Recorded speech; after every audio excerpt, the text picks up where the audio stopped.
দেখো, খাদ্য যেমন দেহের জন্য প্রয়োজন, তেমন কিন্তু আত্মার জন্য প্রয়োজন প্রার্থনা। আর তোমরা এই প্রার্থনা করলে মনে অনেক শক্তি, বল ও শান্তি পাবে। আর এই শান্তিরই কিন্তু প্রধান উৎস প্রার্থনা। যারা যারা জীবনে বারবার ব্যর্থ হচ্ছ আর ভাবছো তোমার দ্বারা কিছুই হবে না, আমি তাদের বলবো তোমরা তোমাদের জীবনে প্রার্থনাকে অভ্যাসে পরিণত করো। বিপদে পড়লে শুধুমাত্র ভগবানের সহায় না হয়ে ঈশ্বরকে তোমাদের জীবনে আঙ্গাঙ্গিকভাবে স্থান দাও। শুধু দুঃখ নয়, খুশির মুহূর্তগুলো তার সাথেই ভাগ করে নাও।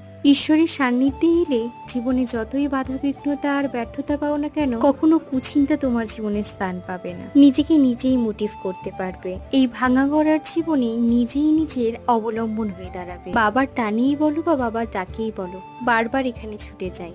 পুজো তো আগেও দিয়েছি, তবে শ্রাবণ মাসের পুজোটা এই প্রথম দিলাম। ভিডিওটা ভালো লাগলে লাইক আর চ্যানেলকে সাবস্ক্রাইব করতে একদমই ভুলো না। দেখা হচ্ছে নেক্সট ভিডিওতে।